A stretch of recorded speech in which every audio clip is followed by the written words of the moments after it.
welcome everyone to our fireside chat today. I'm your host, Anisa Zaman, and I will be joined today by Ali Zafar, international singer-songwriter and digital assets advocate. Alongside Ali, we have Mohammed Rafi Hussain, who's CEO and co-founder of Facet, also former advisor to the UAE Prime Minister's Office. So without further ado, let's get kick-started. Rafi, this is a really interesting collaboration you've got here. I'd love to hear more about how you met Ali. No, absolutely. One of my mentors, he once told me that greatness happens at the intersection of two previously parallel lines. And I think, I had the good fortune of meeting Ali, I think a couple of months ago, and he was telling me that, he's buying crypto and he's been doing it for some time. And I asked him, what made you do that? That's very interesting that you've been in this space from a long time ago. And Ali's response was very, heartwarming in the sense that it aligns with our mission, which is, making as many people in emerging markets into asset owners and understanding that the current asset ownership landscape is not the same. What an American can buy and save from and have the opportunity to diversify his disposable income is not the same for a person sitting in Pakistan of equal literacy, right? The opportunities are not even. And at Facet, we really, our main mission is can we give everyone an equal opportunity for wealth creation, for asset management, to be able to build a better life for their family. And obviously we believe that crypto is the way. And Ali shared that same view. And not only that, what struck to me is that he told me that I want to hold that mic and really be that spokesperson, not just from an asset ownership perspective, but from an innovation perspective. And maybe Ali, you can go deeper on that. Good afternoon, everybody. This is the first time I'm participating in an event like this. I'm normally on stage singing, so that's what I do. But I think that being an artist, as we learned that the most important thing is for us to be able to reach our highest potential as human beings and as creative artists. And creativity is everything. From creativity comes innovation, progress, evolution. And I feel that in this time of human evolution, this cusp where things are changing so rapidly that often at times we ourselves are spellbound with the pace that things are changing and trying to catch up as human beings, especially with AI coming in the future. And I think that our decision-making ability needs to be more prompt, more efficient, more professional. And in this scenario, when we're moving towards a world where people can get equal opportunities, whether they're artists or businessmen or from any field, I feel it's very important for people to be educated about the new world with new technologies in finance and otherwise, so that they can make better decisions for themselves. So I represent assuming that I represent the youth in Pakistan. Pakistan is a country which has a large number of youngsters who are, in a way, they feel frustrated because all the things that they want to do and achieve as youngsters, such a large population, I feel that most of the time they don't have the opportunity or the landscape or the platform to do that. And somebody needs to lead that vision to empower and enable the youth. And I feel that crypto and these technologies, they need to be integrated in the entire ecosystem for various reasons that we need to educate each other about. Absolutely. And on the point of young people, I come from LA. Not everyone really understands the predicament of young people in emerging markets like a Pakistan, like in India, like a Bangladesh. So I want to make it very, very clear for everybody what that really means. And the best way I can do that is kind of putting two people in parallel, two profiles in front of you. So let's consider one person to be Taylor from London. You know, he graduated from high school. He's 27, 28 years old. He's a regional manager for McDonald's, right? He takes home, you know, $5,000, $6,000. He saves $1,000, £1,000 at the end of every month. So that's Taylor, high school graduate. I want to give another example of someone actually who works on our team. Very talented guy. He graduated from the best business school in Pakistan, ended up graduating from the best MBA program in Pakistan, worked at the largest multinational company in Pakistan. He's also 27, 28 years old, brilliant guy working for us right now. And let's assume that he makes, you know, $5,000, a great salary in Pakistan, and he takes $1,000 as disposable income as well. So you have Taylor saving $1,000 in London, you have Daymore, top grad, super talented, can work for Google, also saving $1,000 every month. Now, Taylor, at the end of that month, he is putting some in, let's say, his 401k. He's putting some in US public equities via, let's say, Robinhood or free trade. He's heard about the whole decarboning process. He's put some in gold.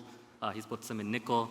So he's diversified his $1,000. And, you know, as he progresses up the McDonald's ladder, he's got a healthy savings, relatively speaking, following him. Now, Daymore, what can he do? There is no US public equities as an option for the 220 million people of Pakistan, right? He can't buy gold listed on a public exchange, right? He can buy physical gold subject to theft. There's no 401k to speak of, right? There's no bonds that he can go with his bank. He doesn't have full trust in the public equities market of Pakistan because he feels that there's not enough liquidity, it's manipulated. Real estate, there's no mortgage industry in Pakistan, so unless he has a huge savings that he inherits from his father, he can't buy real estate very easily as well. So literally, that $1,000 in the form of rupees sits in his bank account, and as we've seen over the last few months, it inflates about 80% away. So he has no choice but to either spend it or, you know, expose himself to inflation. What is his opportunity? And what did he do to not have the same opportunity as Taylor, who's a high school graduate in London? Is that fair? And what we think as Facet is that that's not fair. And that's where the true face of crypto, that ethos, that everyone should have an equal opportunity to participate in the global economic environment, that's what we hold very, very dearly. So how can we give Daymore that opportunity to buy tokenized gold? How can we give Daymore the opportunity to buy, you know, he owns an iPhone, can we give him an opportunity to buy tokenized Apple stocks? We should. It's fair. That's how we're going to have peace and prosperity and a better living standard for Daymore's families for generations to come. That's our belief, and how do we do that, right? That's what the technology of crypto allows us to do. It allows us to penetrate borders, cut out middlemen, cut out people who may be inhibiting that Daymore from accessing that sort of opportunity. And I think, you know, on that note, I think you had a very interesting discussion with Elon on Twitter that went viral. Maybe you want to talk us through that, because it's the same ethos, right? That how do we give artists in Pakistan the same opportunity, right, and beyond? Yeah, I mean, it was sort of random.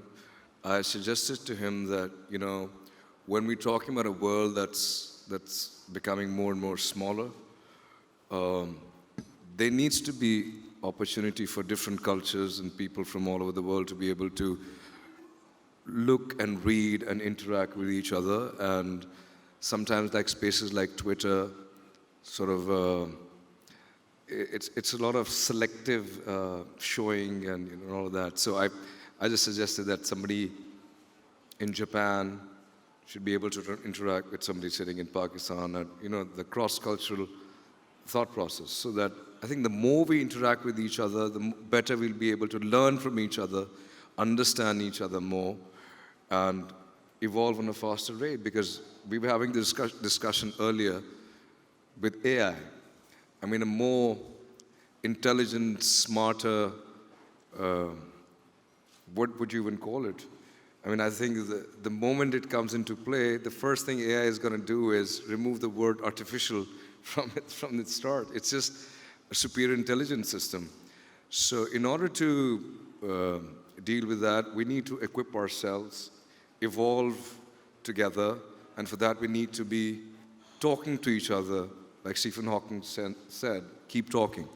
So we need the opportunity to keep talking, keep exchanging ideas, and in that zone, once you're connected on a global level, these limitations and boundaries that come sometimes through traditional banking systems or whatever, they could limit you from expressing your innovative talents and to manifest what you want to in a lot of fields. And I've personally experienced that. And I just feel that we need to move on to a better place and space which is more cohesive, more consolidated, more creative.